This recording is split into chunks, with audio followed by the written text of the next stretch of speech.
السلام علیکم، اے حلقہ یارہ، اے جماعت دوستہ اور پیارے پاکستانیوں، کیسے ہیں آپ سب؟ امید ہے اللہ تعالیٰ کے کرم و فضل سے آپ سب بخیر و عافیت ہو گئے، اور اللہ تعالیٰ سے دعا ہے کہ وہ ہمیشہ آپ کو، مجھے اور پاکستانیوں کو اور پاکستان کو ہمیشہ اپنی حفظ و امان میں رکھے۔ 2007 تک جو سیاست ہوئی، اب اس میں ایک دوسرے کے خلاف غصہ، نفرت اور عوام کو یہ بتانے کی کوشش کی گئی کہ جو دوسرا ہے وہ ہمارا مخالف ہے، وہ چور ہے، کرپٹ ہے، بے ایمان ہے، ملک کو لوٹنے والا ہے، آپ کو دھوکہ دے گا۔ اسی طرح دوسرے کہتے تھے کہ یہ آپ کو دھوکہ دینے والے بے ایمان، چور، کرپٹ ہے، ایک دوسرے پر کرپشن کے الزام لگاتے تھے، ایک دوسرے سے احتساب لے کرنا، انتقام لینے کی باتیں ہوتی رہی۔ 2007 الیکشن ہوا، پیپلز پارٹی زرداری کی قیادت میں جو ہے وہ اقتدار پہ ہی 2008، 9، 10، 11، 12 اور 13، 5 سال، اور وزیر اعظم یوسف رضا گیلانی اور صدر زرداری صاحب ملک کو چلایا انہوں نے، اور ان کے مخالف جو تھے مسلم لیگ نون، وہ اپوزیشن میں رہے۔ اب تک دو جماعتیں جو تھیں وہ دو کرکٹ ٹیموں کی طرح باری باری اپنی باری لے رہے تھے، اور ایک ایسا ٹیسٹ میچ کھیلتے رہے جس کا کوئی نتیجہ نہیں نکلا، اور پاکستان کو اس کا کچھ فائدہ نہ ہوا، الٹا نقصان ہوا۔ اب ایک تیسری پارٹی پی ٹی آئی کی صورت میں میدان عمل میں آ چکی تھی، انہوں نے ان دونوں جماعتوں کی مخالفت کی، ان دونوں کو جو ہے وہ آئینہ دکھایا، عوام کو بتایا کہ یہ دونوں مل کر ایک دوسرے کے ساتھ دورہ کشتی کرتے ہیں اور ہمیں عوام کو دھوکہ دیتے ہیں، اور باری باری ایک دوسرے کی حکومت کو سپورٹ کرتے ہیں اور اپنے اپنے فائدے اٹھاتے ہیں، اور ملک سے باہر اپنا جو مال و اسباب ہے، دولت ہے، خزانہ ہے، وہاں لے جاتے ہیں اور اپنی پراپرٹی خریدتے ہیں، اور جو بلا الگ جو کچھ بھی کرتے ہیں۔ 2013 تک یہ حکومت چلی، اس کے بعد پھر الیکشن ہوا اور مسلم لیگ نون کی حکومت آ گئی۔ لیکن اس سے پہلے ایک واقعہ عجیب ہوا، کہ بلکہ دو واقعات ایسے ہوئے۔ ایک تو یہ ہوا کہ پیپلز پارٹی کے دور میں ایک ایسا بل قومی اسمبلی میں پیش ہوا اور پاس کیا گیا جس میں یہ تجویز پاس کی گئی اور اس کو آئین کا حصہ بنایا گیا کہ ملک کا وزیر اعظم ایک شخص جو 2 دفعہ بن سکتا ہے، وہ تیسری دفعہ بھی بن سکتا ہے۔ 2 کی حد تھی، انہوں نے وہ حد ختم کر کے اس کو تیسری دفعہ بنانے کے لیے بل پاس کر دیا۔ سوچنے کی بات یہ ہے کہ پیپلز پارٹی میں تو ایسا کوئی شخص تھا ہی نہیں جو تیسری دفعہ وزیر اعظم بنے گا۔ یوسف رضا گیلانی پہلی دفعہ بنا، اور وہ واقعہ دوسرا یہ ہوا کہ سپریم کورٹ نے ان سے کہا کہ آپ سوئٹزرلینڈ خط لکھیں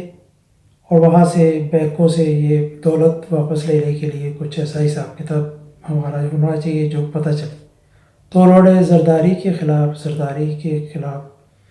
یہ خط نہیں لکھا اور اپنی وزارت عظمیٰ جو ہے وہ ختم کر دی، عدالت نے انہیں نااہل قرار دے دیا۔ اس کے بعد راجہ پرویز اشرف چند مہینوں کے لیے بنے وزیر اعظم۔ تو یہ بات عجیب ہے کہ ایک ایسی پارٹی اپنی حکومت میں ایسا بل پیش کرائے جس کا انہیں کوئی فائدہ نہیں ہے، مگر اس کا فائدہ میاں نواز شریف کو تھا۔ وہ 2 بار وزیر اعظم بن چکے تھے، تیسری بار انہوں نے بننا تھا۔ تو یہاں سے بھی پتہ چلتا ہے کہ یہ مل جل کے آپس میں ایک دوسرے کا ساتھ دیتے اور ایک دوسرے کو سپورٹ کرتے اور عوام کی آنکھوں میں دھول جھونکتے۔ اور 2018 الیکشن ہوا، وزیر اعظم میاں محمد نواز شریف صاحب تیسری دفعہ وزیر اعظم بنے، اور پھر وہی ایک دوسرے کی مخالفت کرنے والے جو ہیں وہ ایک دوسرے کو سپورٹ کرتے رہے،